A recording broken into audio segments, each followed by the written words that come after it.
প্রয়াগের আজকে টিফিনে দিলাম বিস্কিট আর একটা বাউলি। ওদিকে বিছানা তোলা আমার কমপ্লিট, তো বেরিয়ে যাচ্ছি এবার। তো গুড মর্নিং সবাইকে, আমি পূজা। আমার নতুন একটা ব্লগে সবাইকে অনেক অনেক স্বাগত। আজকের দিনটা হচ্ছে মঙ্গলবার, ঘড়িতে সময় এখন সকাল 8:05। তো ওই যে রোজকার মতো ছেলেকে স্কুলে ছাড়তে এসেছি। ছেলে চলে গেল ভেতরে, তারপর হাঁটতে হাঁটতে চলে এলাম। আমাদের ঠিক বাড়ির সামনেই না এই বুদ্ধ স্ট্যাচুটা, রাতের বেলা আবার সামনে দিয়ে খুব সুন্দর করে জল পড়ে ফাউন্টেনের মতো, বেশ ভালো লাগে দেখতে। তো বাড়ি এসে দেখলাম মায়ের পুজো হয়ে গেছে। তো আজকে না আসার সময় মা আমাকে ঠাকুরের ফুল আনতে দিয়েছিল, তো নিয়ে আসার সময় দেখলাম খুব সুন্দর তালটা তাই নিয়ে এলাম। আর আনলাম কিছু প্রয়াগের জন্য বিস্কিট টিফিনে। তো এইদিকে চা বসিয়ে দিয়েছি, আর মা দেখলাম আটাও মেখে রেখেছে। তো আজকে হবে পরোটা আর আলুর তরকারি। মা পরোটা করলো আর আমি আলুর তরকারি করলাম। আর আজকে যেহেতু নিরামিষ, তো এইদিকে ভাত ডাল বসিয়ে দিয়েছি। আর হবে ঝিঙা আলু পোস্ত। তো আমি স্নানটা আজকে অনেক আগেই করে ফেলেছিলাম, তারপর রান্নাবান্না করলাম। তো এখন যাচ্ছি ছেলেকে আনতে। এসে আজকে 2টোর থেকে কাজ। চলো।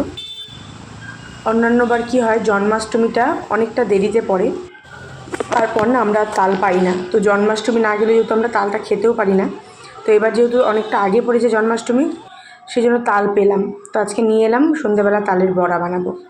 তো ওই যে প্রয়াগে স্কুল ছুটি হয়ে গেছে, আমরা নিয়ে এলাম ওকে আমি। আজকে আমাদের এখানে আবার বৃষ্টি পড়ছে টিপটিপ করে, মাঝে মধ্যে আবার ওয়েদার ভালো হচ্ছে। তো প্রয়াগ খুব ক্লান্ত, শরীরটা একটু খারাপ। তো এসে আগে লগ ইনটা করে নিলাম, 2টো বেজে গেছিলো। তারপর আমরা খেতে বসে যাই।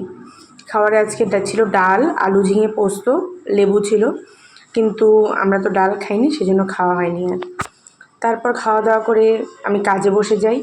প্রয়াগ একটু শোয়ে, যেহেতু ওর শরীরটা খারাপ। ও আজকে অনেকক্ষণ ঘুমাচ্ছে। ও বিকেলবেলা আজকে ওঠেও নি। আর বিকালবেলা হয়তো বৃষ্টি হয়েছে কিনা আমি খেয়ালও করিনি, কারণ আমার জানলার পর্দা দেওয়া ছিল। আমি উঠে তারপর সরালাম। অন্যান্য দিন ওই উঠে আমাকে ডাকে ছাদে যাওয়ার জন্য। তো আজকে দেখি ঘুমাচ্ছে, উঠতে যাচ্ছে না। তা আমি আর ডাকিনি, ওই থাক ঘুমাক। তো আজকে রাতে হবে আলু কুমড়ো ভাজা। তাই আমি সকালেই ওটা কেটে রেখেছিলাম। কাটতে প্রবলেম হবে। আর একটু তালের বড়া, সেটা পাল্পটা মা বের করে রেখেছে, তো এটা দিয়ে তালের বড়া করব। আমি তালটাকে ওরকম পাল্প বের করতে পারি না, মাই বের করে দেয়। মা নারকেল কুড়িয়েও রেখেছে। তো রাতের বেলা করব, মানে এই সন্ধ্যাবেলা এখন চা খেয়ে তারপর বড়াটাকে বানাবো। এখন না মানে কী হয়েছে বলো তো, প্রয়াগের প্রচণ্ড কাশি। এবার কফটা বেরোচ্ছে, কিন্তু ওষুধের থেকে না তুলসী পাতা ভীষণ ভালো কাজ করে। ও কিছুতেই তুলসী পাতা চিবিয়ে খাবে না। তো আমি কীভাবে, মানে ওকে বলেছি চা খাবি, তো লিকার চা তো এমনি দেখো ট্রেনে যখন যাই ওকে দিই অল্প করে। তো কালকে যখন আমরা কেনাকাটা করতে গেছিলাম, ওখানে লিকার চা মানে লেবু চা খাচ্ছিলাম, ও খেয়ে খুব ভালো লেগেছে। তাই আমি কী করছি, এখন চায়ের মধ্যে একটু তুলসী পাতা, বিট নুন, গোলমরিচ আর আদা দিয়ে, মানে ওই কাড়া টাইপেরই হচ্ছে ব্যাপারটা, কিন্তু একটু চা পাতা দিয়ে দিচ্ছি যাতেও বুঝতে না পারে। কিছুতেই তুলসী পাতা খেতে চায় না, বড় পাজি। যদি তুলসী পাতা খায় এতটা কাশি তোর কিছুতেই কষ্ট হয় না। তো যাই হোক, এভাবে করেই ওকে খাওয়াবো। আর আমাদের জন্য বসাচ্ছি চা। তো বারবার করে আমি দেখছিলাম যাতে এসে আবার শুনে না ফেলে কথাটা। টুকটুক করে এদিক ওদিক করে ঘুরে বেড়াচ্ছে, তো কখন যদি শুনে ফেলে আর চাটা মুখেই দেবে না। অনেক কিছু মানে নাটক, কালো জিনিস খাবে না, কালো কোনো কিছু ধরবে না, প্রচুর ঘৃণা পায়।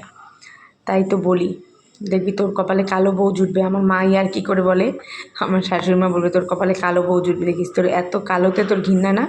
তো লিকার চা যদি কালো হয়ে যায় সেটাও খাবে না, হালকা একটা লালচে ভাব থাকতে হবে, তবেই ও খাবে। তো এবার যে চাটা বানিয়ে ফেলি।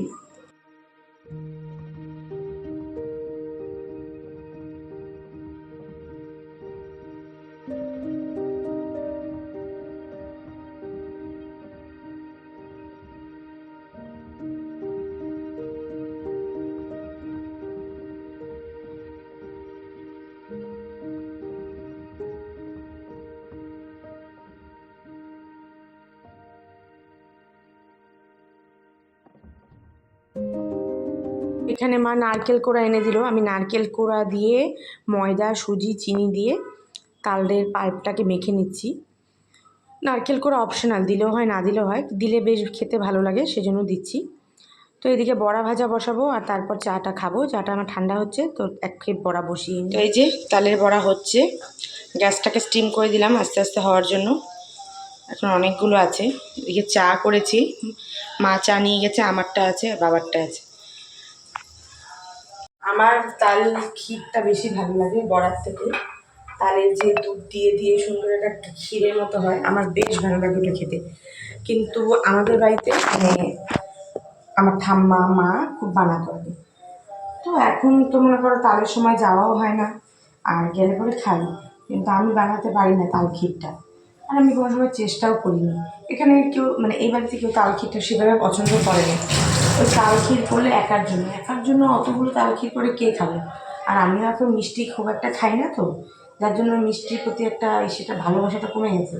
ওই করলে হয়তো একবার দুবার খাবো, তারপর যেমনটা তেমনই পড়ে থাকে, তখন আর ভালো লাগে না। যে বড়া ভাজছি আরেকবার, আর এখানে এতগুলো হয়ে গেছে, বাবা নিয়ে গেল খাচ্ছে। আর এই যে আরেকটু আছে, যে বড়া ভাজা কমপ্লিট হয়ে গেছে, সব খাওয়া দাওয়া করে এইটুক বাড়ছে, এটুক আমার আর মার। আজকে রাতে ভাত আছে অনেকটা, ভাত করতে হবে না। আর এখানে হচ্ছে ডালিয়া, আমার ডালিয়ার সাথে আলু সেদ্ধ দিলাম। আর এখানে মা আলু ভাজা করে ফেলেছে, কুমড়ো ভাজা আলাদা করে করেছে, আলু ভাজা আলাদা করে করলো। আর এই যে ডাল ছিল, ডালটাকে গরম করা হয়েছে। তো এই হচ্ছে আজকে রাতের খাবার, যেহেতু নিরামিষ।